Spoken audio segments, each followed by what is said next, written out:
கொஞ்சம் யோசித்து பாருங்க. நினைச்சா கோயிலுக்கு வர்றது, நினைச்சா ஜெபக்கூட்டத்துக்கு வர்றது, நினைச்சா ஜெபம் பண்ணுறது, நினைச்சா கடவுளை தேடுறது பிடிக்கல அப்படின்னு சொன்னால் நம்ம ஒன்றுமே வேண்டாம், கடவுளே வேண்டாம், நீ கடவுளே கிடையாது, வேண்டாம், கடவுளும் வேண்டாம், ஒன்றும் வேண்டாம், ஜெபமும் வேண்டாம், ஒன்றும் வேண்டாம், நீ போனால் உன் கெதி என்ன ஆகும் தெரியுமா?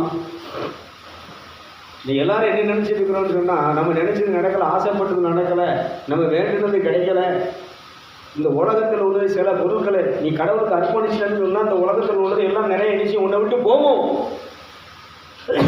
எல்லாம் உன்னை விட்டு பிரிந்து போகும்.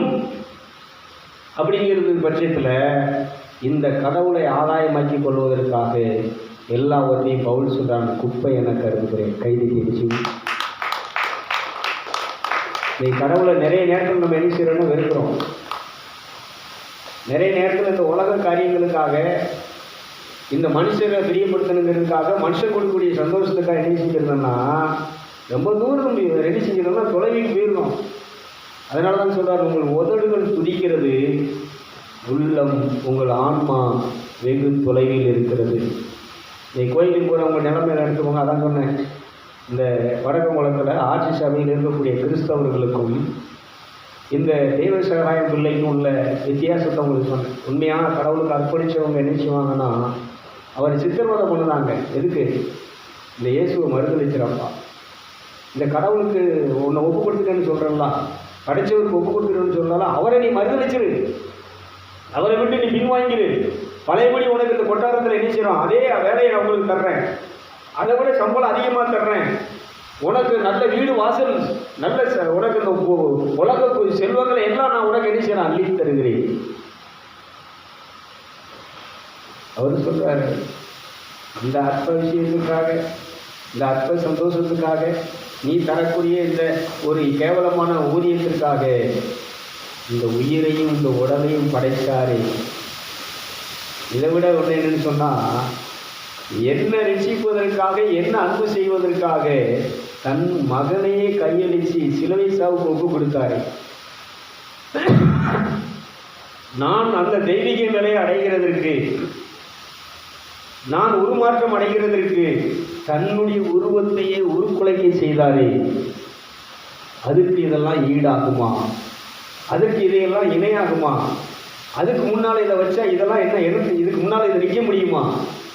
அதனால் நீ தரக்கூடிய பணம், நீ தரக்கூடிய உத்தியோகம், நீ தரக்கூடிய அரண்மனை, நீ தரக்கூடிய எனக்கு அந்தஸ்து கௌரவம் எல்லாம் குப்பை என கருதி அந்த ஒரு தெய்வத்தை நான் மேன்மையாக, செல்வமாக, உயர்ந்த சிங்காசனமாக நினைத்து நான் அவரை என்ன செய்கிறேன், முழு மனதோடு நேசிக்கிறேன், அவருக்கே என் வாழ்க்கையை அர்ப்பணிக்கிறேன். மத வழிபாட்டில் இருக்கிறவங்களுக்கும் கடவுளுக்கு தன்னை அர்ப்பணித்தவங்களுக்கு உள்ள வேறுபாடு, வித்தியாசம் தெரியும். இன்றைக்கி இந்த பொட்டக்காட்டில் இருக்கிறேன்னு சொன்னால், இன்றைக்கி சொற்ப பேர் இன்றைக்கி உட்கார்ந்துருக்கிறேன்னு சொன்னால் எதுக்கு தெரியுமா? அந்த ஒருத்தருக்கு நான் பிரியமாய் வாழ வேண்டும், அந்த ஒருத்தரை சந்தோஷப்படுத்த வேண்டும். ஏன்னா அடிக்கடி சொல்லுவோம் பார்த்தீங்களா, என்னை மேன்மைப்படுத்தவும், என்னை உயர்த்தவும், என்னை ரட்சிக்கவும், ஆசீர்வதிக்கவும் பெரும் விலை கொடுத்து விட்டார் இயேசு. கடைசி சொட்டு ரத்தத்தையும் சிந்தி விட்டார். தன் உடலிலே காயங்களை எல்லாம் ஏற்றுக்கொண்டார். என்னை பெற்ற தாய் இதை ஏற்றுக்கொள்ளவில்லை.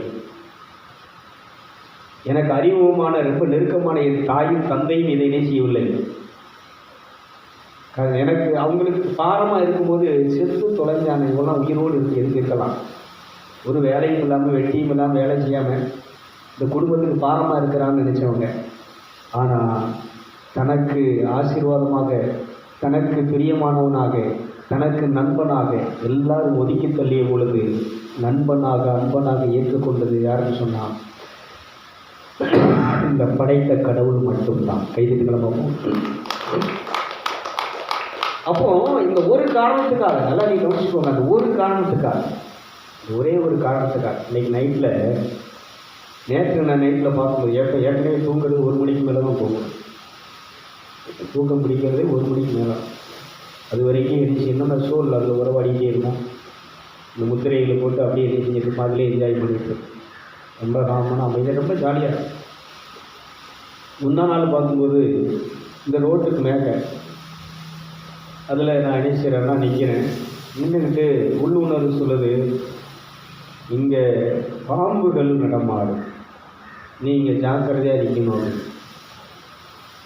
சொல்லி ஒரு 2-3 நிமிஷம் ஆகலை. ஒரு புதுசாக ஒரு ஈக்கு மாதிரி எழுச்சின்னா ஒன்று மின்னு மெடிங்கிட்டு நெளிஞ்சுக்கிட்டு அப்படி இருந்துச்சு. அது ஒன்றத்துக்கு ஒன்று பார்த்தீங்கன்னு சொன்னால் கொஞ்சம் பெருசு கொஞ்சம் பெருசாக அப்படி எழுச்சிது. நான் வந்துட்டு ஆனால் இந்த ரோட்டு கிழக்க இந்த திருத்தலத்துக்குள்ளே வர முயற்சி கொண்டு என்ன செய்ய முடியலை, வர முடியலை. அப்போன்னு சொல்கிறாரு, அதை அங்கேயே அழிச்சிரு அப்படிங்கிறார்.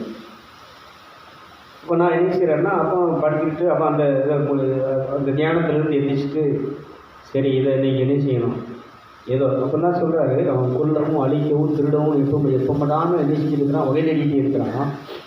இப்போ இவனை மேற்கொண்டாக்க இவனை அழிச்சா தான் என்ன செய்ய முடியும். இவனை அழிக்கணும்னு மேற்கொள்ளணும்னு சொன்னால் இந்த சரீர பலத்தில் என்ன செய்ய முடியாது. இந்த சோல் பலன் அடையும், ஆன்மா பலன் மறுபடியும் உட்காந்து தியானத்தில் உட்காந்து பண்ணிவிட்டு அன்றைக்கி பகல் பூரா கொஞ்சம் தியானத்திலே உட்காந்து அந்த இதில் இது பண்ணிவிட்டு சாயங்காலம் போல் எழுதி எழுச்சி நான் நடக்க ஆரம்பித்து அந்த ஆவிகளை என் ஆற்றலாலும் அல்ல சக்தியாலும் அல்ல கடவுளுடைய ஆவியினால இல்லாமல் சாத்தானே நீ எம்மாத்திரம் இயேசுவை கொண்டு வருகிறேன். நான் நைட்டில் பார்த்த அத்தனை ஆவிகளையும் என்ன செய்கிறேன், என் இயேசுவை கொண்டு பரிசுத்த ஆவி நெருப்பை கொண்டு சுத்தரிக்கிறேன். கைவிட்டு பார்ப்போம். இப்படி ஒரு பெரிய யுத்தம் என்ன செஞ்சுன்னா ஒரு 1/2 hour அதில் வாக்கிங் பண்ணிக்கிட்டே இந்த முத்திரையை பிடிச்சிக்கிட்டே என்ன செஞ்சுட்டு இருக்கிறேன்னு சொன்னால் அதை பூரா அழிச்சிக்கிட்டு அது அழிந்து முடிந்தாயிட்டு இப்பொழுது நீ என்ன செய்யும், உன்னுடைய இடத்துக்கு நீ ஓய்வு உட்கார். நேற்று நைட்டில் என்ன பார்க்குறேன்னா, எங்கள் ஊரில் முன்னால் நான் சின்ன பிள்ளையாக இருக்கும்போது பெரிய ஆட்கள்லாம் வயசானவங்களாம் இருந்தாங்க. அவங்கெல்லாம் செத்து எவ்வளோ காலாச்சு. அவங்க சொல்கிறாங்க, எப்போ உனக்கு அரசாங்கத்தில் ஒரு பெரிய வேலை செஞ்சிச்சு, அப்பாயின்மெண்ட் ஆகிடுச்சு, நீ அப்பாயின்மெண்ட் ஆர்டரை வாங்கி கொடுக்குற. எனக்கும் தெரியாது, இங்கே இருக்கிறவங்களுக்கும் தெரியாது. யாருக்கு தெரியுதுன்னா, என்னுடைய முன்னோர்கள் இந்த பூமியில் வாழ்ந்து மறித்து இன்றைக்கி கடவுளோடு இருக்கிறவங்களுக்கு மெசேஜ் வருது. என்ன மெசேஜ் வருதுன்னா, அப்புறம் ஒரு ஆள் தான் பார்த்தா இன்னொரு ஆள் என்ன செய்கிறாரு, எனக்கு ரொம்ப வேண்டியவர் சொந்தக்காரர் ஒரு ஆள். ஆனால் அவங்க இப்போ நீங்கள் பூமியில் உயிரோடு இருக்கிற மாதிரி நான் காட்சி பார்க்குறேன். கூப்பிட்டு என்ன சொல்கிறாங்க, வாப்பா உனக்கு ஒரு பெரிய அப்பாயின்மெண்ட்டு ஆர்டரு போட்டாங்க தெரியுமா, எல்லாத்தையும் கண்காணிக்கக்கூடிய எல்லாரும் உன் கண்ட்ரோலில் கொண்டு வரக்கூடிய ஒரு பதவி உனக்கு என்ன செஞ்சிருச்சுன்னா ஒரு வேலை என்ன செஞ்சிருச்சு, அப்பா அம்மா அப்பாயின்மெண்ட் பண்ணிட்டாங்க. இப்போ நான் ஐயோ நான் படிக்கலையே, இந்த மாதிரி பெரிய வேலைக்கெல்லாம் நான் தகுதி இல்லையே, அங்கெல்லாம் ரிப்போர்ட்டெல்லாம் எழுதணுமே, அது எல்லாத்தையும் என்ன செய்யணும், ஒவ்வொரு நாளும் நடக்கிற விஷயங்கள்லாம் என்ன செய்யணும், அதெல்லாம் எழுதி என்ன செய்யணுமே, அரசாங்கத்துக்கு இது பண்ணணுமே. அப்படிங்கும்போது உன் படிப்பு ரிப்போர்ட் அங்கே இல்லை, நீ ஏற்கனவே நடந்த அந்த சாட்சிகள் வாழ்க்கை, நீ இந்த பூமியிலே உண்மையும் நேர்மையாக நடந்ததை வைத்து பலரை செலக்ட் பண்ணார்கள், அதிலே நீயும் செலக்ட் ஆகியிருக்கிறாய். கைவிதிகளை பார்ப்போம். இது யார் சொல்கிறா அப்படின்னு சொன்னால், அந்த நிறைய பெற்ற நீதிமான்கள் கடவுளுடைய சன்னிதானத்திலே அவரை 24 மணி நேரம் வழிபட்டு கொண்டிருக்கிறவர்கள் இந்த செய்தியை என்ன செய்கிறாங்கன்னா, ராத்திரி வந்து எனக்கு சொல்கிறாங்க. அப்போ எழுச்சி உட்கார்ந்து மணியை பார்த்தா 3:15 3:20 ஏற்கனவே 1:45 வரைக்கும் நான் என்ன செய்யலை, தூங்கலை. ஒரு மெசேஜுக்காக உட்காந்துட்டு இருக்கிறேன். ஆனால் எனக்கு மெசேஜ் என்ன மெசேஜ் வருதுன்னு சொன்னால், உன்னுடைய நேர்மைக்கும் உண்மைக்கும் நீ இதுவரைக்கும் கடவுளுக்கு காட்டிய அந்த அன்புக்கும் உனக்கு ஒரு பெரிய வேலை என்ன செய்து விட்டது, அப்பாயின்மெண்ட் செய்யப்பட்டு. இது அப்பாயின்மெண்ட் பண்ணுறவர் அங்கே என்ன செய்கிறாருன்னு இருக்கிற. அப்போ நான் சொல்கிறேன், அவங்க லஞ்சம் கொடுத்தா தான் நினைச்சுவாங்க. அப்போ என் செல்லை எடுத்து என்ன செய்கிறாருன்னா, அதில் கூகுள் பே அந்த இதை பணத்தை இது பண்ணுறது பார்க்குறேன், அது அட்ரஸே இல்லை, அது கம்ப்ளீட்டாக அடிச்சிருச்சு, அதை விட்டு போயிடுச்சு. ஐயோ போய் உங்களுக்கு கொடுக்கணும். அப்போ தான் சொல்கிறாரு, இதை பணம் கொடுத்து நினைக்க முடியாது, இது உனக்கு இலவசமாக எந்த லஞ்சமும் லாவணியும் இல்லாமல் இந்த அப்பாயின்மெண்ட்டை உனக்கு கொடுத்துருக்கிறார்கள். அதனால் நீ கையெழுத்து போட்டு என்ன செஞ்சுக்கோ, அதில் ஜாயின் பண்ணிக்கோ. எழுந்து உட்காந்து மறுபடியும் உட்காந்து பண்ண முடியும். மறுபடியும் என்ன செஞ்சேன்னா, அந்த பரவச நிலையில் அந்த தியானத்தில் இருந்தேன். தூக்கம் வரல. மறுபடியும் உட்காந்து என்ன செஞ்சேன்னா, என்னமோ ஒரு வேலையை கொடுக்குறீங்க. காலையில் எழுந்திரிச்சு குளிச்சுட்டு ரூமில் போய் உட்காந்தேன். ஏதோ ஒரு வேலைக்கு ஒரு பணிக்கு நீங்கள் என்ன செய்கிறீங்கன்னா அப்பாயின்மெண்ட் பண்ணுறீங்க, அதற்கு என்னை நான் அர்ப்பணிக்கிறேன். கைதுக்கு நிச்சயம் நல்லா நீ கவனிச்சுக்கோங்க. ஏன்னா அந்த உலகத்தில் நம்ம செய்யக்கூடிய எதுக்கும் பிரதிபலன் கிடைச்சிருக்காரு. மிருதக்காயி ராஜா அரண்மனையில் வேலை செய்யும்போது அவருக்கு எந்த பிரதிபலனும் கொடுக்கல. ஒரு நாள் ராஜாவுக்கு தூக்கம் வரல. கடவுள் அவருக்கு தூக்கம் வராமல் பண்ணி அவருடைய நேர்மைக்கும் உண்மைக்கும் பிரதிபலன் அளிக்கும்னு சொல்லி நினைக்கிறாருன்னா, நான் கணம் பண்ணுகிற மனிதனை எப்படி கணம் பண்ண வேண்டும் என்று சொல்லி அவருக்கு நினைக்கிறாருன்னா ராஜா நினைச்சிட்டு இருக்கிறார்.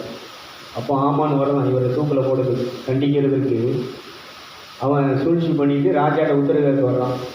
இப்போ ராஜா அவன்கிட்ட தான் கேட்குறார். என்ன கேட்குறாருன்னா, நான் கணம் பண்ணுகிற மனுஷனை எப்படி கணம் பண்ண வேண்டி நீ சொல்லு அப்படிங்கிற. அவன் என்ன நினைச்சான்னா, என்னை தவிர வேற யார் ராஜா கணம் பண்ண போகிறான்னு சொல்லிட்டு ராஜாவுடைய குதிரையின் மேலே ஏற்றி இப்படி மோதிரங்களை இது பண்ணி அவர் அழகுபடுத்தி ராஜா கணம் பண்ணுகிற மனிதர் வாழ்க என்று சொல்லி எல்லாரும் வாழ்த்த வேண்டும் என்று சொல்லி அவன் என்ன செய்கிறான்னா ஒரு புகழாராட்டு கொடுக்குறான். இதை அப்படியே நீ யாருக்கு செய்யன்னு சொன்னான், நேர்காய்க்கு செய்ய என்று சொன்னார். கைதிகளமாக நீ நல்லா கவனிச்சுக்கோங்க. கடவுள்கிட்ட வரக்கூடிய ஆசீர்வாதத்தை யாரும் பறிக்கவும் முடியாது, தடுக்கவும் முடியாது. அதே வேளையில் கடவுள் கொடுக்காத நீ எவ்வளவு தலைமையில் நின்னாலும், நீ எவ்வளவு தலைமுத்தி நீ என்ன செஞ்சாலும் நீ அடைஞ்சிருந்து நினைச்சா என்ன செய்ய அடைய. அதுதான் அந்த அன்பு, அதுதான் அந்த அமைதி, அதுதான் அந்த சந்தோஷம், அதுதான் அந்த மன ஆறுதல். இதெல்லாம் இந்த உலகம் கொடுக்க முடியாது. உன் உழைப்பால், உன் அறிவால், உன் சம்பாத்தியத்தால், உன்னுடைய பதவி உயர்வால், ப்ரமோஷனால் எதுலேயும் பெற முடியாது. இதை நம்ம அந்த புனிதர்கள் பரிசுத்தவான்கள்கிட்ட கற்றுக்க முடியும். அதிகமாக தியானம் பண்ணுறது, அதிகமாக நான் கற்றுக்கிட்ட விஷயம் யார்கிட்ட அப்படின்னு சொன்னால், இந்த மத போதகர்கள்ட்டையோ சாமியார்கள்ட்டையோ பாஸ்டர்கிட்டையோ அல்ல, நமக்கு முன்னால் வாழ்ந்த இந்த புனிதர்கள். அவங்க எல்லாராலும் மதிக்கப்பட்டவங்க. அவங்க சொன்னதெல்லாம் நடந்துச்சு. அவங்க இப்போ என்ன பேசுகிறாங்களோ அது அப்படியே நடக்கும். அவங்க எதை ஆசீர்வதிக்கிறாங்களோ அது அப்படியே ஆசீர்வதிக்கப்படும். மழை பெய்யுனா பெய்யும், மழை பெய்யக்கூடாதுன்னா பெய்யாது. இந்த அளவுக்கு அவங்க என்ன செஞ்சாங்கன்னா கடவுளை நேசித்தார். இது காரணம் என்னென்னா கடவுளை அன்பு செய்தார். அதனால தான் அர்ப்பணம் என்பது உன் முழு பலத்தோடும், உன் முழு வலிமையோடும், உன் முழு ஆன்மாவோடும், உன் முழு உடலோடும், உன் முழு அறிவோடும் உன் தேவனாகிய கர்த்தரை அன்பு செய்வாயாக, அவருக்கே உன்னை அர்ப்பணிப்பாயாக. இந்த எல்லாரும் ஆசீர்வாதம். இப்போ இன்னும் உங்களுக்கு ஒரு டவுட் வரும். இந்த பாஸ்ட்மாரை கூப்பிட்டு ஜெபம் பண்ணி ஆசீர்வாதம் பண்ணால் அது ஆசீர்வாதம் கிடையாதா? இப்போ பங்கு சாமியார் இருக்கிறார், சாமியாரை கூட்டிகிட்டு வந்து வீடு மந்திரிச்சு ஆசீர்வாதம் பண்ணால் அதெல்லாம் ஆசீர்வாதம் கிடையாதா? இந்து சாமியார்கள் இருக்கிறாங்க, அவங்களெல்லாம் கூட்டிகிட்டு வந்து வீட்டில் இந்த யாகம் வளர்த்து அங்கே மந்திரங்களை ஓதி அந்த வீடை தண்ணி தெளித்து ஆசீர்வாதம் பண்ணால் அதெல்லாம் ஆசீர்வாதம் கிடையாதா அப்படின்னு கேட்குறது. எல்லாரும் நீங்கள் எது ஆசீர்வாதம், இதுதான் ஆசீர்வாதம் நினச்சிட்டு இருக்கிறாங்க. இது மத போதகர்களால், கடவுளுடைய வேலைக்காரன், கடவுளுக்கு ஊழியம் என்று சொல்லுகிறவர்களால் நீங்கள் செய்யப்படுகிற நீங்கள் அர்ச்சனைகள், அந்த சுத்திகரிப்பு ஆசீர்வாதம். ஆனால் நான் சொல்கிறது, இந்த கடவுளுக்கு அர்ப்பணிக்கின்ற பொழுது கடவுளுடைய கரமே உன்னை வந்து ஆசீர்வதிக்கிறது, உன்னை புனிதப்படுத்துகிறது. கைது தெரியும். ரெண்டுக்குள்ள வித்தியாசம் நீங்கள் புரிஞ்சுக்கணும். அதனால் இவங்க வேண்டாம்லாம் சொல்லலை, வச்சுக்கோங்க. இவங்க எதுக்கு உதவும்னா, உன் வீடு பாதுகாக்கும் போது மந்திரிக்கிறதுக்கு உதவும். நீ செத்தா சுடுகாட்டில் உன்னை விதைக்கிறதுக்கு, உன்னை என்ன செய்வாங்கன்னா அடக்கம் பண்ணுறதுக்கு, அடக்க ஆராதனை நடத்துறதுக்கு, இந்த குழியில் விதைக்கிறதுக்கு இவங்களுடைய அடக்க ஆராதனை உதவும்.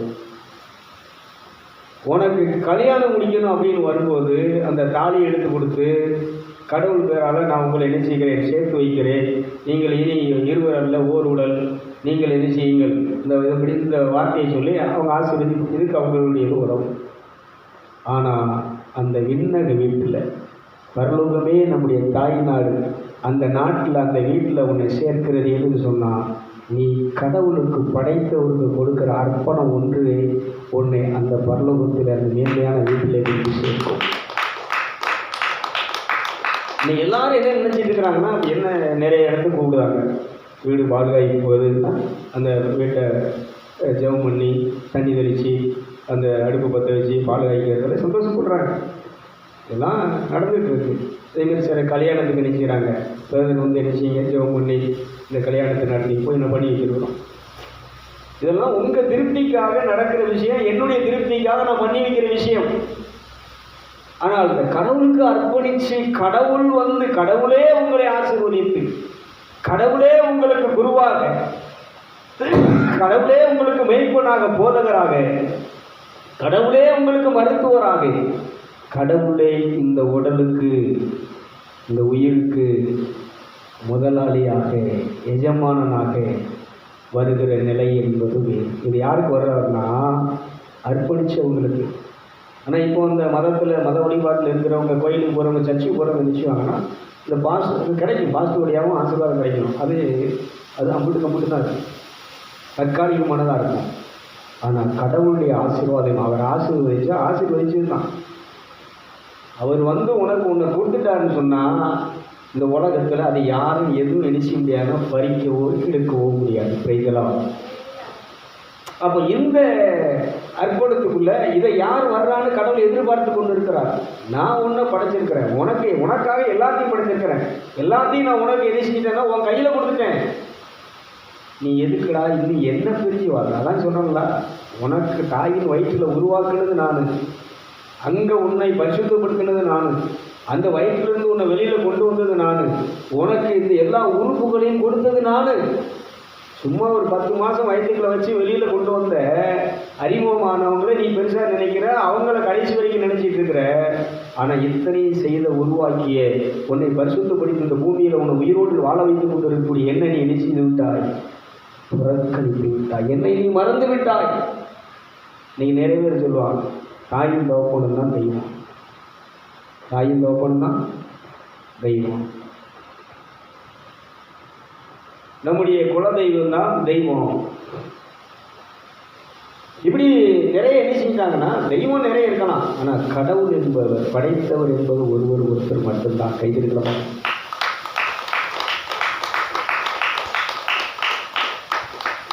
அதனால இன்னைக்கு இந்த தாயின் வயிற்றில் உருவாக்கியவரை அவருக்கு நீங்கள் அர்ப்பணிக்கன்னு சொல்கிறேன். அவருக்கு உங்கள் வாழ்க்கையை ஒப்பு கொடுங்கன்னு சொல்கிறேன். உங்களை மட்டும் இல்லை, உங்கள் மனைவியும் ஒப்பு கொடுங்க, உங்கள் பிள்ளைகளும் ஒப்பு கொடுங்க, அதுதான் சொல்கிறேன். அதனால் நீ மட்டும் வந்துடாத. இந்த தேவசாயங்களை நினைக்கிறாருன்னா தான் மட்டுமல்ல தன் மனைவி இடத்துல அதை உபதேசம் பண்ணுகிறான். நான் பண்ணுறது உபதேசம், நான் எப்படி கடவுளுக்கு என்ன அர்ப்பணிக்கணும், இது போல் நீங்களும் அர்ப்பணிங்கப்பா அப்படின்னு சொல்கிறேன். அப்படி அர்ப்பணிக்கும் போது எனக்கு அவருக்குள்ள நெருக்கம் வந்துச்சுன்னு சொன்னால் அதான் சொல்கிறேன், அந்த கம்யூனிகேஷன் டேரெக்டாக இருக்குது. இதுக்கு முன்னாடி இந்த பாஸ்டர்கள் ஐக்கியத்துக்கெல்லாம் போகும்போது இந்த ஐக்கியத்தினுடைய தான் நமக்கு சில உபதேசங்கள் கிடைக்கும், நமக்கு சில போதனைகள் கிடைக்கும், நமக்கு சில நல்ல உதவிகள் கிடைக்கும் அப்படின்னு நினச்சான். ஆனால் இன்றைக்கி அதெல்லாம் போய் அதெல்லாம் வேஸ்ட்டு. முந்தா நாள் கூட ஒரு மெசேஜ் போட்டிருந்தாங்க, 25ஆம் தேதி சங்கர் கோயிலில் இந்த பாஸ்டர்ஸ் மீட்டிங் நடக்கும். இந்த கணவனுக்கு தங்கப்பாண்டியன் அவருடைய அந்த சர்ச்சில் வச்சு நம்ம பாஸ்டர்ஸ் மீட்டிங் இந்த 3 மாதத்துக்குரிய நடக்கிற மீட்டிங் நடக்குது. அன்றைக்கி சில சலுகைகள் என்ன செய்யப்படும், ஊழியக்காரர்களுக்கு அறிவிக்கப்படும் அப்படின்னு போட்டிருந்தாங்க. என் உள்ள சோல் சரி என்னது, அது சரி என்னது சலுகைக்கு என்ன செய்ய போறியா அவங்க கேட்டிருக்கிறாங்க. அவர் ஃபோன் அடிக்கிறார், இதை பேசிகிட்டு இருக்கிறாரு, உள்ள இந்த வேலை நடந்துகிட்ருக்கு. இந்த சங்கரகோயில் பஸ் ஸ்டாண்டு கலெக்டர் அந்த பாஸ்டர் அந்த சர்ச்சில் உள்ளவர் ஃபோன் அடிக்கிறார், ஐயா 2 மாதம் கூட்டத்துக்கு நீங்கள் எரிஞ்சிக்கல வரல, கொஞ்சம் வெளியில் இருக்கேன்ட்டீங்க, இந்த மாத கூட்டத்துக்கு நாங்கள் உங்களை எதிர்பார்க்கிறோம், கண்டிப்பாக நீங்கள் வர வேண்டும். இந்த மாதம் நான் வெளியில் வேலை இருக்குது, மேக்சிமம் வருகிறதுக்கு நான் ட்ரை பண்ணுறேன் பாஸ்டர் அப்படின்னு சொன்னேன். ஏன்னா ஒரு ஐக்கியம் தேவைங்கிறது தான் நான் வர்றேன். ஆனால் என்னுடைய ஐக்கியம் பைபிள் என்ன சொல்லுன்னு சொன்னால், பரிசுத்த ஆவியோடு என்னை படைத்த கடவுளோடு 24 மணி நேரமும் இருக்க வேண்டும். கைதிகளை பார்ப்போம்.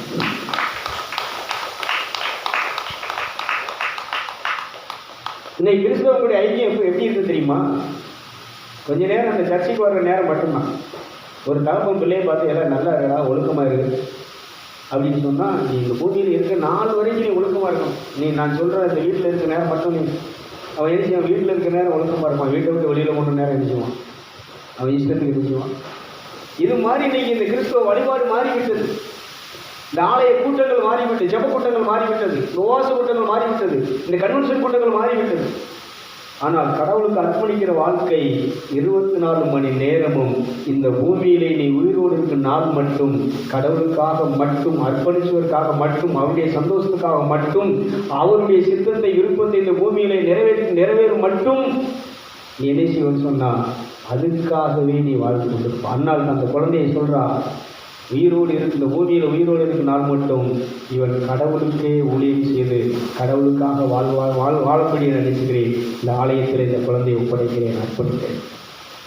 அர்ப்பணத்தில் எவ்வளவு பெரிய விஷயங்கள் அடங்கியிருக்கு தெரியுமா? அதனால இன்னைக்கு நமக்கு வந்த ஆசீர்வாதங்களை, விளைச்சலை, இல்லை மாதம் வரக்கூடிய சம்பாதங்களை, வருமானங்களை, நம்ம பெற்றெடுத்த குழந்தைகள், நமக்கு கடவுள் கொடுத்த அந்த குழந்தை பாக்கிய குழந்தைகளை, இந்த குழந்தை செல்வங்களை, இதெல்லாம் நம்ம என்ன செய்யணும்? கடவுளுக்கு அர்ப்பணித்து அந்த அதான் சொல்கிறோங்களா, அந்த ரோட்டுக்கு மேற்க ஏகப்பட்ட சர்ப்பங்கள், ஆவிகள் என்ன செய்யணும்னு சொன்னால் லாந்துக்கு உலாவுது. இந்த ரோட்டை கிழக்க இந்த தூயாகி திருத்தலத்துக்குள்ள என்ன செய்யல.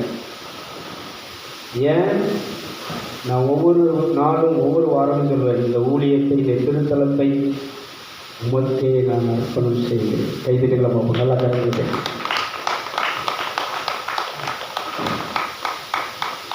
பெரிய டைசிஷனுடைய ஒரு பணியாளர் யாருன்னா ஃபாதர் அமரராஜாங்க. இது என்ன பொதுநிலையுடைய ஊழியத்திற்காக, பொதுநிலையினுடைய ஊழியர்களுடைய வளர்ச்சிக்காக, அவங்களுடைய தேவைக்காக இது செய்யப்பட்டது. இது அதுக்கு நம்ம நினைக்கிறோம் வாங்குகிற விஷயத்தில் இதுக்கு அர்ப்பணிக்கப்பட்டு. ஆனால் டென்த்து மாறிடுச்சு. அவர் அதை மாற்றி எடுத்து வேறு மாதிரி அவர் என்ன செய்யலாம், இதை கொண்டு போகலாம், தன்னுடைய சுயநலத்துக்காக, லாபத்துக்காக அதை பண்ணார். ஆனால் இதில் இருக்க முடிஞ்சா 2 வருஷம் தான் இருந்திருக்கார். 2.5 வருஷம் இருந்திருப்பாருங்க, அவ்வளோதானே. அதுக்கு மேலே என்ன செய்ய முடியல, இருக்கவும் முடியல, வரவும் முடியல. இன்னைக்கு அவர் உயிரோடவும் 2.5 வருஷம் 3 வருஷம் நரக வேதனை.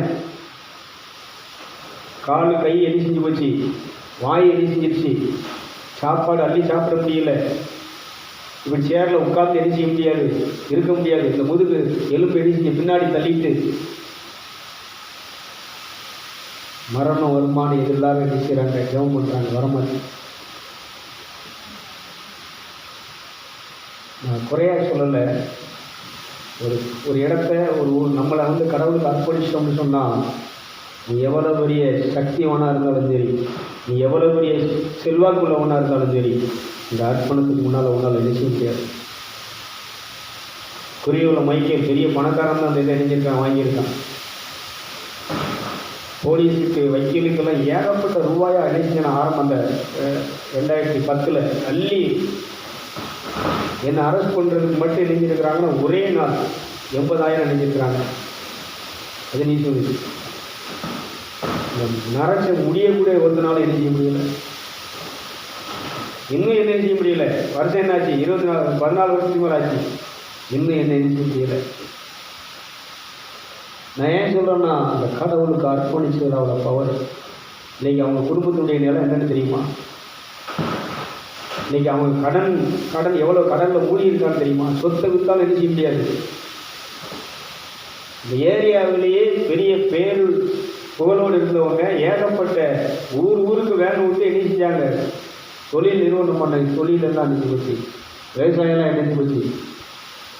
இவங்க 297 கூட 50 பேர் என்ன செஞ்சாங்க, போய் என்ன செஞ்சாங்க, நடுவு நட்டு களை வெட்டி வேலையெல்லாம் பார்த்தாங்க. இன்றைக்கி என்ன இல்லை. நான் ஏன் சொல்கிறேன்னா, இக்கல்லில் மோதுகிறவன் நொறுங்கி போவான், நீ எவன் மேலே விழுமா அவன் என்ன செய்யான். இன்னைய வரைக்கும் ஒரு வேலை இல்லாமல், ஒரு பாதுகாப்பு இல்லாமல் எனக்கு என்ன செஞ்சுருக்கணும்னு சொன்னால், பத்திரமாக பாதுகாப்பாக ஒரு குறை இல்லாமல் கடவுளை என்ன செஞ்சுட்டு நம்ம நடத்தி கொண்டு இருக்கிறார். கைது கொடுக்கணும். இந்த சாட்சி ஏன் சொல்கிறேன்னா, இந்த அர்ப்பணம் ஏன் சொல்கிற ஃபாதர் இந்த அர்ப்பண விழா நடக்கும்போது முழுசாக அர்ப்பணிக்கிறேன். வாலிபத்தில் முதல்ல காவி வேட்டியும் வெள்ளை சட்டையும் போட்டு தான் நினைச்சேன்னா 93 வருஷம் தான் நாங்கள் அர்ப்பணம். 93வது வருடம் என்ன செய்கிறேன்னா, இந்த வாலிப அப்போ தான் எனக்கு சரியான வாலிப பருவம். கடவுளுக்கு காவி வேட்டி விடுத்து கல்யாணம் வேண்டாம், தாய் தோப்பம் வேண்டாம், சொந்த பந்தங்கள் வேண்டாம், தாய் தாப்பம் சம்பாதிச்சிருக்கிற சொத்து வீடு எதுவுமே எனக்கு வேண்டாம் அப்படின்னு சொல்லி இன்னைக்கு அர்ப்பணிச்சவங்க இன்னைக்கு அதிலே நின்றுட்டுருக்கிறேன். இன்னைக்கு அதிலே நிற்கிறேன். அதுக்கப்புறம் எங்கள் அம்மா எங்கள் அப்பா சொந்தக்காரங்கெல்லாம் கல்யாணம் முடிக்கணும் எவ்வளோ கட்டாயப்படுத்து, எவ்வளோ கன்வின்ஸ் பண்ணாங்க. நான் ஒரே ஒரு வார்த்தை சொன்னேன், அவருக்கு என்ன மனம் முடிச்சு கொடுத்தாச்சு, இனி என்ன செய்ய முடியாது. என்ன நீங்கள் அப்படின்னா நாங்கள் செத்துக்கிடுவோம், சாவுங்க, அதை பற்றி எனக்கு என்ன இல்லை. எங்களை பார்க்கறதுக்கு ஆள் வேணும், நீ எனக்கு ஒரு அது வேணும், எங்களுக்கு பேரன் பேத்தி வேணும். அதுக்கு சின்னவன் இருக்க அவனை இணைஞ்சிக்கோங்க, கல்யாணம் முடிச்சு அவன்கிட்ட பேரன் பேத்தியெல்லாம் இணைஞ்சிக்கோங்க. நான் ஏன் இதை சொல்கிறேன்னா, அந்த அர்ப்பணம் என்றால் அதை அர்ப்பணிச்சு நீ பின்வாங்கக்கூடாது. அதுக்கப்புறம் இந்த உலகத்துக்குள்ள என்ன செய்யக்கூடாது, வரக்கூடாது. இந்த இடத்த நான் அப்பவுமே சாமியாருக்கு என்ன செய்ய முடியும்னா என் பேருக்கு எழுதி வாங்கியிருக்க முடியும். ஏன்னா அப்படி ஒரு சிக்கல் அவர் மாட்டிக்கிட்டார், ஒரு பிரச்சனையில் மாட்டிக்கிட்டார். அன்னைக்கு நான் நினைச்சதை சாதிக்க முடியும். அந்த சூழ்நிலையை பயன்படுத்தி நான் என்ன செய்யக்கூடாது. அப்புறம் இந்த இந்த அவங்களே நிலத்தை அளந்து அவங்களே யார் பாடுபடுறாங்களோ அவங்களுக்கு பட்டா போட்டுக்கோ அப்படின்னு சொன்னாங்க. ஒரு வேதனை என்ன வேலையை என்ன சொன்ன வேலையெல்லாம் சொன்னாங்க, அதை நீங்கள் பட்டா போட்டோம் தேவையில்லை. அப்படி ஒரு எல்லாமே என்ன இல்லை. இதைத்தான் இன்றைக்கி ராத்திரி என்னுடைய முன்னோர்கள் எத்தனையோ வருஷத்துக்கு முன்னால் இறந்து போன கடவுளுடைய சன்னிதானத்தில் இருக்கவங்க வந்து என்ன செய்கிறாங்க, நான் மெசேஜ் கொடுக்குறாங்க. நான் பார்த்தேன், இவங்களாம் சின்ன பிள்ளையாக இருக்கும்போது ரொம்ப வயசானவங்களும் இருந்தவங்கலாம் எங்கள் தாத்தா காலத்தில் உள்ளவங்க, எங்கள் தாத்தா பட்டறையில் உள்ளவங்க அவங்களாம். அப்போ நான் யோசித்து பார்க்குறேன், அப்போ தான் இவங்கள அப்போ தான் நினச்சி பார்க்குறேன், இந்த செய்தி யாருக்கு தான் புலப்படும்னா அவரோடு இருக்கிறவங்களுக்கு தான் இந்த செய்தி தெரியுமே தவிர இந்த பூமியில் இருக்கிறவங்களுக்கு கிடைக்காது, செவமுன்றவங்களுக்கு கிடைக்காது, தீர்க்க தரிசிகளுக்கு கிடைக்காது. அப்போ அவங்க தான் அந்த விஷயத்தை கொண்டாந்து கொடுக்குறாங்க. நான் சொன்னேன், இதுக்கு தகுதியே இல்லையே, நான் படிக்கலையே, இந்த வேலைக்கு நான் தகுதியான ஆள் இல்லையே அப்படின்னு சொல்கிறாங்க. நீ தேர்வு செய்யப்பட்டு விட்டாய், நீ மக்களுக்கு நல்லது செய்து கொண்டிருக்கிறாய், இனி நல்லது செய்வாய் என்பதை அங்கே தேர்வு செய்யப்பட்டாயிடுச்சு. அங்கே உனக்கு அப்பாயின்மெண்ட் என்ன செய்யப்பட்டாயிடுச்சு. ரைங்களோ இல்லை சத்தமாக சொல்லுவேன். அப்போ தான் இன்றைக்கி யோசித்து பார்த்தேன், இந்த 35 வருஷம் 40 வருஷம் இந்த கடவுளுக்கு அர்ப்பணிச்ச வாழ்க்கையில் எனக்கு எந்த பிரதிபலனும் என்ன செய்யலை, நான் பெற இல்லை. இன்றைக்கி இந்த உடுக்கின துணி மட்டும்தான் இருக்குது, வேறு எதுவும் இல்லை. ஆனால் நான் சம்பாதிக்க நினச்சா என்ன இருக்கலாம், எனக்கு கொடுத்த வரத்துக்கும் தாளத்துக்கும் என்ன ஆவியானவர் பயன்படுத்தி விதத்துக்கும் அதை அப்படியே வீடியோ எடுத்து அப்படியே மக்கள் மத்தியில் பிரபலியப்படுத்தி போயிருந்தா எங்கேயோ போயிருக்கலாம். தேவன் தராத எதுவுமே நமக்கு நிற்காது இருக்காது. அதனால் ஒரு விஷயத்தை நீங்கள் நல்லா புரிச்சுக்கோங்க. நான் கற்றுக்கிட்டதெல்லாம் அந்த புனிதர்கள் பரிசுத்தவான். அதை யோசித்து பார்த்தேன், நம்ம ஒரு ஆட்சி சபையில் ஒரு பெரிய நிறுவனத்தில் இருக்கிறோம். ஒரு பெரிய நிறுவனத்தில் நான் ஒரு மெம்பராக இருக்கிறேன். ரவுந்தாங்குளத்தில் என்னுடைய ஞானஸ்தானம் ஒரு நிமிஷத்தில் எல்லாம் என்ன செஞ்சுருக்கு, ஆட்சி சபையில் பங்களை என்ன செஞ்சுருக்கு இருக்கு. எங்கள் கூட வரி ஒவ்வொரு வருஷமும் திருவிழா வரி, பண்டிகை வரி, எல்லா வரியும் அங்கே என்ன செய்யணும் செலுத்தப்பட்டு வருது. அதெல்லாம் நடக்குது. ஆனால் நான் பார்க்குறேன், இந்த புனிதர்கள் என்ன செஞ்சாங்க, இவங்க இதுக்கு அப்பாற்பட்டவர்கள். இவங்க கடவுளுக்கு தன் ஆவி ஆன்மா உடலை அர்ப்பணித்து இந்த உடல் சுகத்திற்காக வாழாதவர்கள், இந்த உலக சந்தோஷத்திற்காக வாழாதவர்கள், சிற்றின்பத்திற்காக வாழாதவர்கள், இந்த அற்ப ஆசீர்வாதத்துக்காக இன்னைக்கு ஆசீர்வாதம் ஓடுறாங்களே கிறிஸ்தவங்க. அங்கே ஒன்றும் ஆசீர்வாதம் கிடைக்குமா, அவர் ஜெபம் பண்ண ஆசீர்வாதம் வந்துடும், குழந்தை பாக்கியம் கிடைச்சிரும், வீடு கிடைச்சிரும், வேலை கிடைச்சிரும். இந்த மாதிரி இல்லாமல் கடவுளை எப்படி ருசிப்பது, கடவுளை எப்படி ரசிப்பது, கடவுளுக்கு பிரியமானதை எப்படி செய்வது என்பதை இந்த அந்தோனியார், இந்த செபஸ்தியார், இந்த சவேரியார், இந்த இஞ்ஞாசியார், இந்த தோமையார், இந்த வனத்து அந்தோனியார், வனத்து சின்னப்பர், புனித சின்னப்பர், யாகப்பர், இந்த யோவான், இவங்க எல்லாம் என்ன பண்ணாங்க அப்படிங்கிறத என் மைண்டில் நிறுத்தி அலசி பார்க்கும்போது தான் கடவுளை மட்டும் காதலித்தார்கள், கடவுளை மட்டும் அன்பு செய்தார்கள். கைதிகள்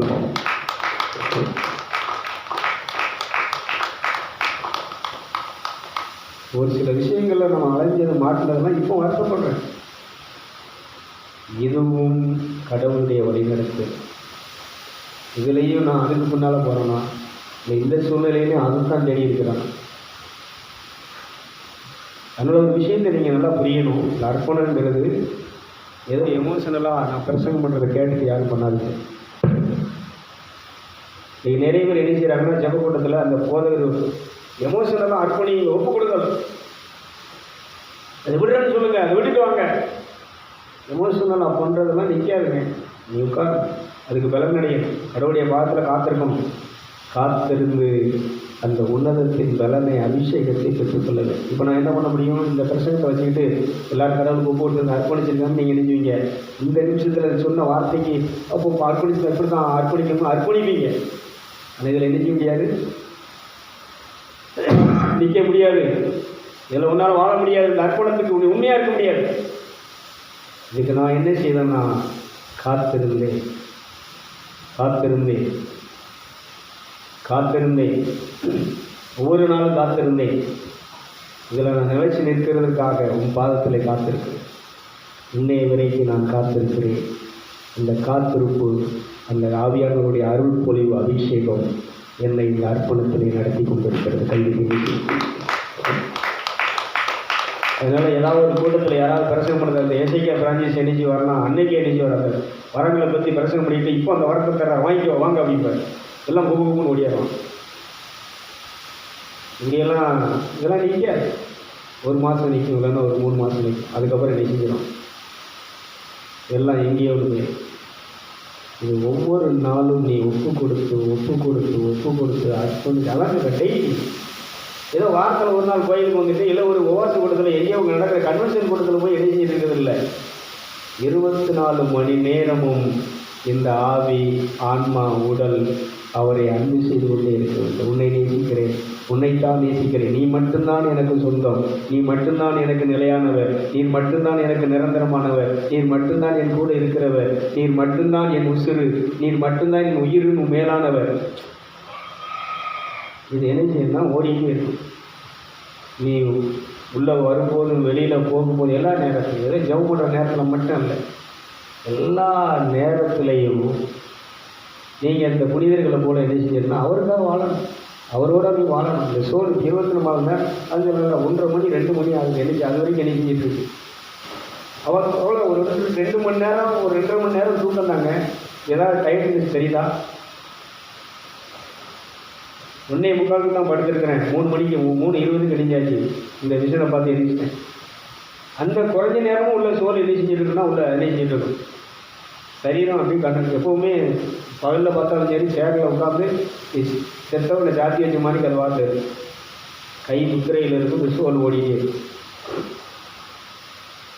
இப்போ என்ன ஆகி போச்சுன்னா எங்கேயும் போகிறதுக்கோ இன்னும் கூட்டம்லாம் நடக்கும்னாங்கிறது எனக்கே டவுட்டாக.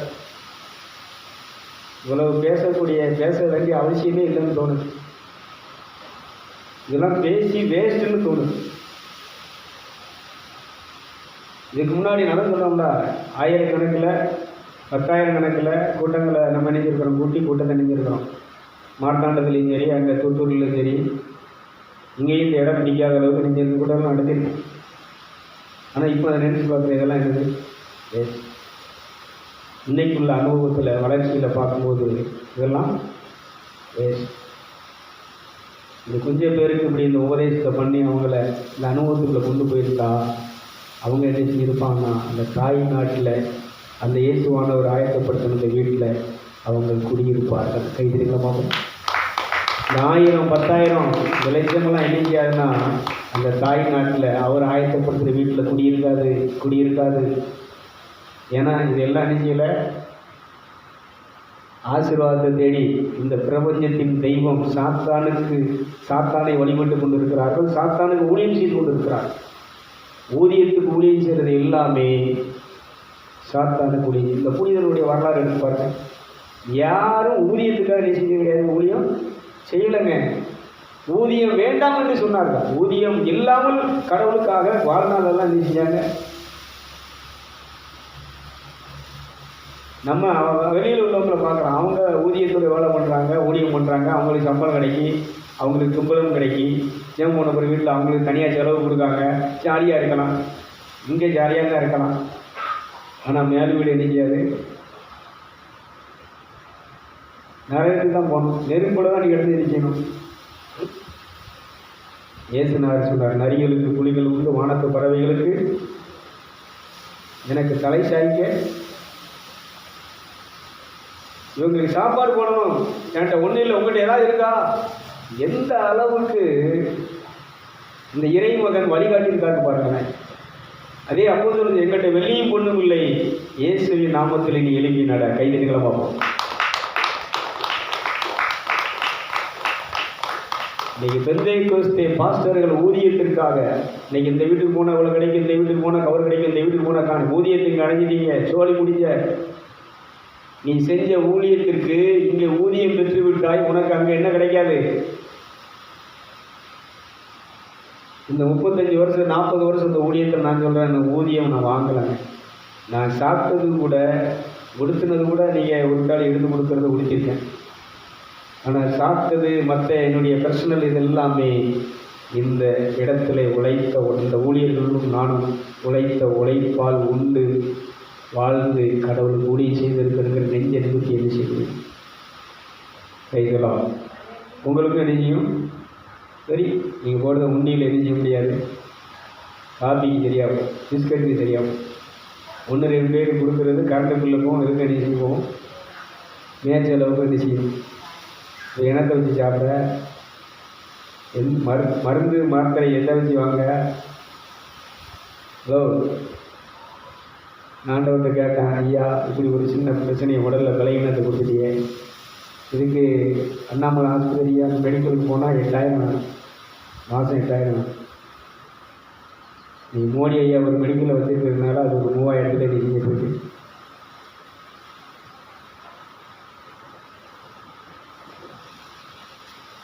இதுக்கெல்லாம் உண்டியல் உண்டா, ஊதியம் உண்டா?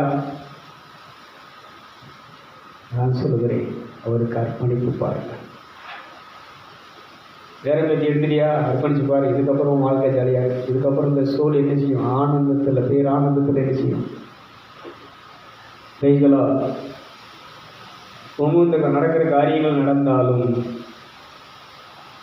கடவுள் கோடியை கொண்டாந்து கொடுத்தாலும், இந்த ஊழியனுடைய தேவைக்காக உழைப்பை நிறுத்த மாட்டானே தவிர, உழைப்பை இருக்கிறது வரைக்கும், பலன் இருக்கிறது வரைக்கும் உழைச்சி சாப்பிடுவானே தவிர, யாரும் யாசகம் ஒன்றும் அதை சாப்பிட்டுட்டு ஜாலியாக இருக்கலாம்னு என் மனசில் இதுவரைக்கும் நினைக்கவும் இல்லை, நினைக்க போகிறதும் கிடையாது. கைகளோ என் தம்பி சொன்ன மாதிரி 10 வீடு ஏறி இறங்கினா போதும், பாக்கெட் நிறைஞ்சிடும். வீட்டுக்கு போனால் கரெக்டாக நெஞ்சுவீங்க. வீட்டில் இருக்கக்கூடிய அரிசி அள்ளிட்டு வருவீங்க, பருப்பு அள்ளிட்டு வருவீங்க, காய்கறி அள்ளிட்டு வருவீங்க. ஒரு சேர்த்து வச்சுருக்க 1-2 காசையும் பிறகு கொண்டாந்து நெஞ்சுவீங்க, வச்சுக்கோங்க, பெட்ரோலுக்கு கொடுப்பீங்க. தெரியும், 10 வீடு ஏறி இறங்கினா போதும், ஜம்முன்னு இருக்கும் ஊதியம்.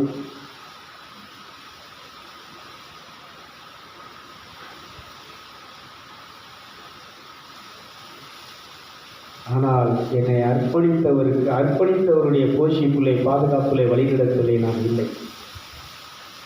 இந்த ஒரே ஒரு காரணம் தான். இருக்கிறதும் வராமல் இல்லாமல் இருந்தாலும் அவரை சார்ந்து அவரோடு தான் இருப்பேனே தவிர, ஊழியங்கிறது அவருக்கு செய்கிறது தான் ஊழியம், அவரை வழிபடுறது தான் ஊழியம், அவர் பாதத்தில் காத்திருக்கிறது தான் ஊழியம். வீடு வீடாக போய் ஊர் ஊராக போய் ஒரு 100 பேர் 1000 பேரை கொண்டாந்து சேர்க்கறது ஊழியம் இல்லை, அது அவருடைய வேலை.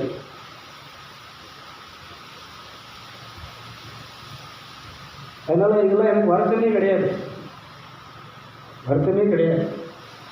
அவரெல்லாம் அது வருத்தப்படணும். அவருக்கெல்லாம் தேவை. எனக்கு எதுக்கு கூட்டம்?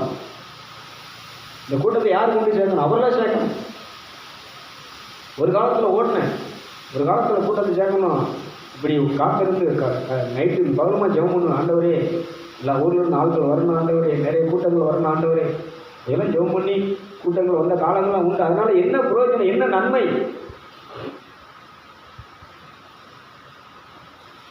ஆனால் இன்றைக்கு நான் பலனை நன்மையை பார்க்கிறேன். நான் அவரோடு இருக்கிறேன், அவர் என்னோடு இருக்கிறார். நான் டெய்லி 24 மணி நேரமும் அவரை சேவித்து கொண்டிருக்கிறேன். அவர் என்னை ஆசீர்வதித்துக் கொண்டிருக்கிறார். கைவிடுங்களா பாவம்.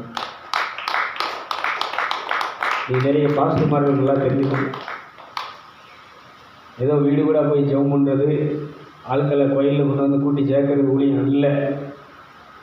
கோயிலில் தான் சேர்க்குறீங்க, ஆனால் கடவுளோட எஞ்சியில் சேர்க்கலை. ஆட்சி சபையில் நிறைஞ்சு இல்லாத கூட்டமாக இந்த பெரிய வெள்ளிக்கிழமை சிலுவப்பாதனை பாருங்கள், ஒவ்வொரு இடத்துலையும் பெரிய பெரிய தேவாலயங்களில் கூட்டம் குமிஞ்சு நிற்கி, நிறைஞ்சு நிற்கி. திருச்செந்தூரில் இல்லாத கூட்டமாக, பழனியில் இல்லாத கூட்டமாக, வேளாங்கண்ணியில் இல்லாத கூட்டமாக அவங்க ஜெபக்கூட்டத்தில் இருக்குது. அதான பெருசு. அதனால் ஊழியக்காரங்க முதல்ல நினைச்சிங்கன்னா உட்கார், கடவுளுக்கு அர்ப்பணிங்க, உங்கள் கொண்டாட்டி பிள்ளைகள் அர்ப்பணி, சபையை அர்ப்பணிங்க, சபை மக்களை அர்ப்பணிங்க. அதான் அந்த ரோட்டுக்கு மேற்க நினைச்சதுன்னா ஆவிகள் ரவுண்ட் அடிக்கி ரோட்டு கலக்கு இதில் வர முடியும். பார்க்க ஒன்று ரோட்டில் ஏறிட்டு துணிக்க மணி மேற்க வந்து ஓடுது. ஏன்னா பிசாசும் வர முடியாது, மைக்கேல் குடும்பமும் வர முடியாது. கடவுள் அனுமதிக்காத எந்த பயனும் எந்த மனுஷனும் இந்த இடத்துக்குள்ளே வர முடியாது. எவ்வளோ பெரிய கோடீஸ்வரனாக இருந்தாலும், எவ்வளோ பெரிய செல்வாக்கு வசதி உள்ளவனாலும் வர முடியாது. ஆனால் ஒரே ஒரு இதை கொடுத்துருக்கிறேன், உமக்கு பிரியமானவர்கள் வந்து இந்த இடத்தை நிரப்பட்டும், ஆளுகை செய்யட்டும். கைவிட்டுங்களா பார்ப்போம். எனக்கு இந்த இடம்லாம் வேண்டாம், நீ மட்டும் போதும். நீ எங்கே இருக்கே, நான் அங்கே இருக்கேன். பாதாளத்தில் வந்து உட்கார வச்சாலும் உட்காருறேன். இந்த புளிய மரத்தடியில் உட்காரு, அங்கே தான் நான் இருக்கேன்னு சொன்னால் அங்கேயே உட்காரு. இங்கே நீ இருக்கிறபடியினால், வசிக்கிறபடியினால், இங்கே நீ வழிநடத்துகிறபடியினால் இந்த தூயாவி திருத்தலத்தில் நான் இருக்க மாட்டேன், இருக்க மாட்டேன்.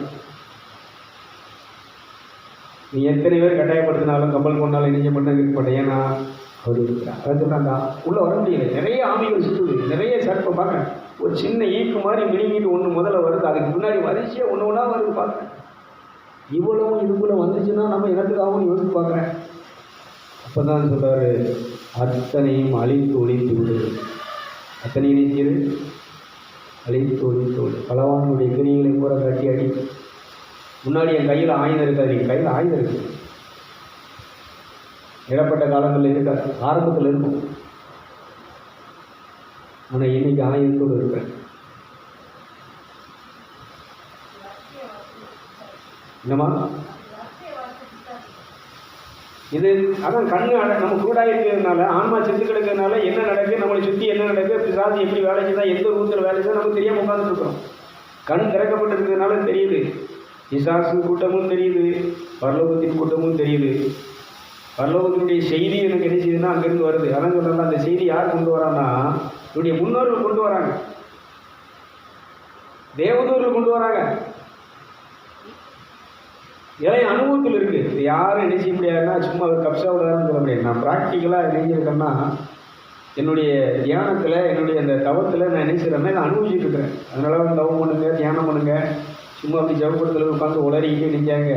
ஆதிபதி ஆண்டவரே, தார ஆண்டவரே, இந்த பிரச்சனையை சந்தி ஆண்டவரே, ஒன்றை நீ சந்திக்க வேண்டாம். சந்திக்க தளத்தை கூட சந்திக்க தயாராக இருக்கேன். இவ்வுலக பாடு என்னை என்ன செஞ்சிடும் இதை பார்க்க இல்லை. அதான் சொல்கிறான், அர்ப்பணித்தவனுக்கு, ஏற்றுக்கொள்கிறவனுக்கு என்ன நடந்தாலும் எது வந்தாலும் அவனுக்கு பெருசே கிடையாது. பெருசாக நினைக்க மாட்டான், கவலைப்பட மாட்டான். கவலைப்படாதுன்னு அர்த்தம் என்ன? தினம் பெருசாக நினைக்கல, ஒரு பொருட்டாக நினைக்கலை, இழப்ப ஒரு பெருசாக நினைக்கலை. நான் விரும்பினது நடக்கலை அப்படிங்கிறதுக்காக நான் பெருசாக ஒன்று அதை நினைக்கலை. விரும்பினது நடந்ததுக்காக ஒன்று பெரிய சந்தோஷப்பட்டு நான் ஒன்று மகிழ்ச்சியெல்லாம் நினைக்கலை. இல்லை, இதுதான் அர்ப்பணிக்கப்பட்ட வாழ்க்கை முறை. அதனால் எமோஷனலாலாம் நீங்கள் நினைக்காது, யோசிங்க. செய்தியை மறுபடியும் கேளுங்க. யூடியூப்பில் வரும், ஃபேஸ்புக்கில் வரும், இதில் வாட்ஸ்அப்பில் வரும். நிதானமாக உட்காந்து மறுபடியும் கேட்டு காத்துருங்க, அர்ப்பணிங்க, காத்துருங்க. அர்ப்பணத்தில் நிலைச்சிருக்கிறதுக்காக டெய்லி நீங்கள் காத்திருக்கோம். கூட்டத்தில் அர்ப்பணிக்கும் போது நல்லா இருக்குங்க. அந்த ப்ரெசன்ஸு அந்த அபிஷேகம் ஒரு வாரத்துக்கு தாப்பிக்கும். மறு வாரம் என்ன செஞ்சிடும், ஒரு ஆங்கிட்டலாம் ஒரு ஆட்டை ஒரு 4 நாள் நீ கண்ணு கருத்துமாக கவனிக்கலை, கரெக்டான தீவனம் கொடுக்கலன்னா தோழியும் எலும்புன்னு தான் இருக்குது, மெலிஞ்சு போயிடும். மறுபடியும் அதை பழைய பிடிக்க அதை சுகமாக்கி அதை மறுபடியும் அந்த நிலையை கொண்டு வரணும்னா 3 மாதம் என்ன செய்யும், பிடிக்கும். இது மாதிரி உன் ஆன்மா கடவுளை விட்டு தூரம் போயிட்டுனா, சிற்றின்பத்துக்குள்ளே போயிட்டுனா, இந்த உலக சடங்காச்சாரத்துக்குள்ளே போயிட்டுனா, அப்பாவை பிரியப்படுத்துறதுக்கு அம்மாவை பிரியப்படுத்துறது பொண்டாட்டி பிரியப்படுத்துறதுல போயிட்டுனா என்ன செஞ்சு போவோம், நோய்வாய்ப்பட்டு போவோம், விளையினப்பட்டு போவோம். அடுத்து நீ பிக்கப் பண்ண முடியாது. ஒரு 4 நாள் ஒரு 5 நாள் நீங்கள் என்ன செய்யுங்க, வெளியில் ரவுண்ட் அடிச்சுட்டு ஜெபமே தியானத்தில் இல்லாமல் தொழுகையில் இல்லாமல் நீங்கள் ஒரு வாரம் கழிச்சு நீங்கள் பாருங்கள், அடுத்து உங்களால் அதுக்குள்ளே போகவே முடியாது. உட்காந்துட்டு 5 நிமிஷத்தில் எழுந்து வெளியே ஓடியாந்துருவீங்க. கொஞ்ச நேரம் பைபிள் எடுப்பீங்க, உரைக்க கத்திரிக்காய் பைபிள் எடுத்தாலே வழக்கமாக வருது. ஏன் வழக்கமாக வருது? ஆடிக்கு ஒரு நாள் அம்மாஜிக்கு ஒரு நாள் எடுத்தனா உனக்கு உலகம் வர மாட்டேங்குது. இங்கே பாருங்க ஜெபத்தில் உட்காந்துட்டு இப்படி ஒரு ஆள் எடிச்சுவாங்க, இப்படி விழுவாங்க, ஒன்று இப்படி விழும், ஒன்று இப்படி பேயாடிட்டு இருக்கும். ஏன் ஆடிக்கு ஒரு நாள் அம்மாசிக்கு ஒரு நாள் வந்தால் நீ கத்தரிக்காய் தான் நிற்ப, கழுத்து என்ன செய்யாது, நேரம் நிற்காது. அது என்ன செய்யும், மல்லாக்கத்தான் என்ன செய்யும். செத்தவன் கழுத்து என்ன செய்யணும், நேரம் நிற்குமா, லக்குன்னு விழும். அப்போ அதுக்கு அர்த்தம் என்ன, ஆன்மா செத்து போச்சு. ஆன்மா என்ன இல்லை, உயிரோடு இல்லை. இங்கே உன்னால் என்ன செய்ய முடியாது, தியானத்தில் என்ன செய்ய முடியாது, தவத்தில் என்ன செய்ய முடியாது, தொழுகையில் என்ன செய்ய முடியாது, பண்ண முடியாது. இன்னைக்கு ஏன் அந்த சபையில் கிறிஸ்தவ சபையில் தொழுகை பண்ண மாட்டேங்காங்க, ஏன் தியானம் பண்ண மாட்டேங்காங்க? முதுகெலும்பு இல்லை, தலை நிற்காது, தலை நேரம் நிற்காது. தியானம் பண்ணும்போது தவம் பண்ணும்போது நேரம் நிமிர்ந்து கை என்ன செய்யணும், ஒன்று விரிச்சு வச்ச மாணிக்கு, இல்லைன்னா என்ன செய்யணும், இந்த முத்திரையில் பிடிச்ச மாணிக்கு என்ன செய்யணும், நேரம் கழுத்து நிமிர்ந்து இருக்கணும். நெத்தி மேலே என்ன செய்யணும், மனசும் கண்ணும் மேலே ஒரே நேர்கோட்டில் மேல் நோக்கி இருக்க வேண்டும். இதுதான் இருக்காத. ஏன் செத்துல இறக்கு, செத்தவன் எப்படி நேரம் இருப்பான், செத்தவனை பிடிச்சி நேரம் கட்டிவான். அதனால தான் என்ன செய்யறாங்கன்னா வாயை கட்டி தலையை கம்பி அடித்து கம்பியில் கட்டி வைக்கிறான். அவன் ஜாங்கிரப்படாது. விளங்குறது வகையிலே சொல்லுங்களேன். ஆனால் டெய்லி இந்த கம்யூனிகேஷன் இது அதான் சொல்கிறேன்னா, நான் அதை சொல்கிறேன். 1:45 தான் நெஞ்சிருக்கிறேன், கொஞ்சம் கண்ணா செஞ்சுருக்கிறேன். 3 மணிக்கு நெஞ்சிக்கிறேன், 3:20 நெஞ்சாச்சு. அப்போ நான் எப்படி இருக்கணும், உறங்கி விழுந்துட்டு இருக்கணும், உறக்க சின்னத்தில் இருக்கணும், உறக்க முடிச்சிருக்கணும், கண்ணு உள்ளே இருக்கணும். இப்போ என்ன செஞ்சுட்டு இருக்கேன், ஏன்னா உள்ளே இருக்கக்கூடிய சோல் ஆவி உள்ளார்ந்த மனுஷன் ஆற்றலோடு இருக்கிறான், சக்தியோடு இருக்கிறான். வேறு மெலிஞ்சிட்டார். இப்போ தான் என் உடம்பு காயக்கல்பம் கிடையாது.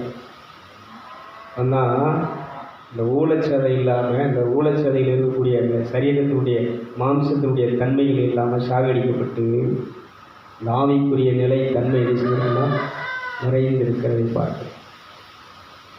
கைகளோ அதனால் தயவு செஞ்சு அர்ப்பணியுங்கள். 24 மணி நேரமும் அவனுக்காக வாழுங்கள், அவருக்காக வாழ்வோம் என்று சொல்லி அர்ப்பணித்து உங்கள் வாழ்க்கையை நீங்கள் மேம்படுத்த வேண்டும் என்று சொல்லி வாழ்க்கை ஆசீர்வதிப்பு நிகழ்ச்சியை நிறைவு செய்கிறேன்.